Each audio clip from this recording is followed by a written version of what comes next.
working with students at the academy, I'm trying to develop the total game. I want you to play an attacking game. But as part of the total game, I also want a weapon. And that's what Andre Agassi has. He has a big forehand weapon. Why does he have a weapon? Number one, his dad said, Andre, hit that ball. I don't care where it goes. Hit the heck at it. What makes his forehand so big? And how can his forehand help you? First of all, his position on the court is one that's very close to the baseline, and he's trying to hit the ball up on the rise. 2, Andre uses a semi-western grip. He utilizes semi-western with the hand slightly behind the racket. Everything he does, his whole attitude is coming after the ball and attacking that ball. The swings are numerous. You can have a straight back, a semicircular loop, or the total loop. Andre uses the full circular swing. The benefit of this looping style backswing is its continuous motion. The drop of the racket head gives it a little extra power to go after it and really attack the ball. Next, I want you to notice the shoulder and hip rotation. That's important. And when watching Andre Agassi, he may not even move his left foot to have a partially closed stance. But what else does he do? He goes for it. He extends his racket outward towards the target and then continues to follow through with the racket head coming back slightly above the left shoulder to complete the full swing.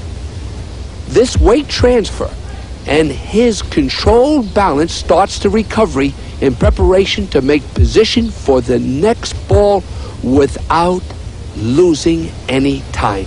As the ball comes to you, your ready position is key. Why? Because the first step determines how quickly you can get to the ball. Let the stance be natural for you. Next, the racket head acceleration.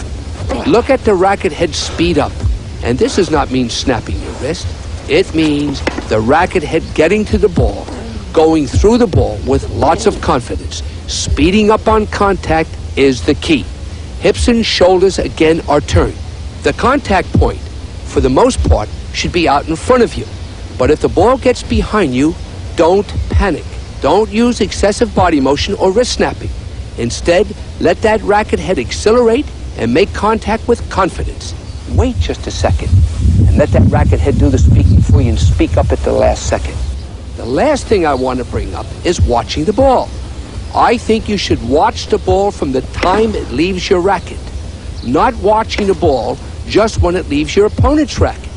By doing this, you then can anticipate where the ball is going and what type of shot will be hit.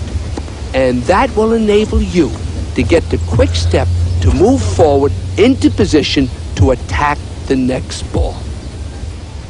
In developing the weapon, you have to practice.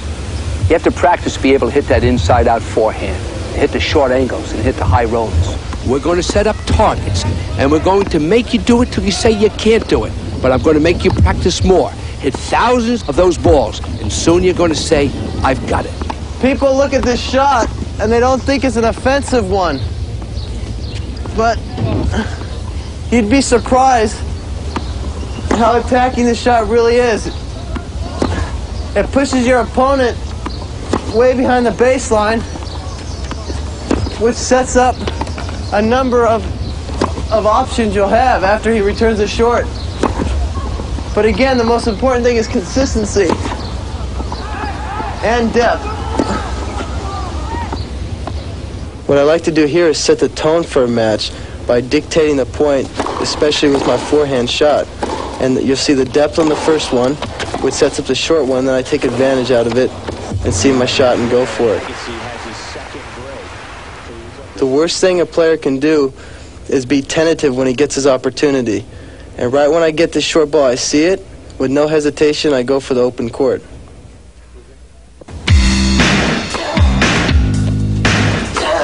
If this video gets any of you to play, don't miss it.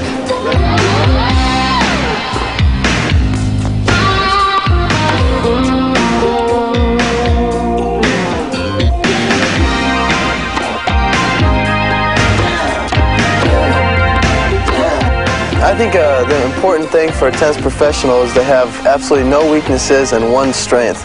And I would have to say that my forehand is my strength, and I think it's a frame of mind more than anything. Anytime I get that short ball, I know I'm just going to go up there and just whack it and just go for it.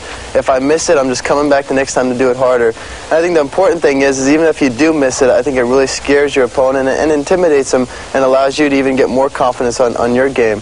So having a strong weapon, mine being the forehand, is important to everybody's game. The forehand, your swing, the looping backswing. But make sure that looping backswing is not too high. Andre's looping backswing for most players would be too high. I suggest a more compact backswing. The hips and shoulders should rotate immediately.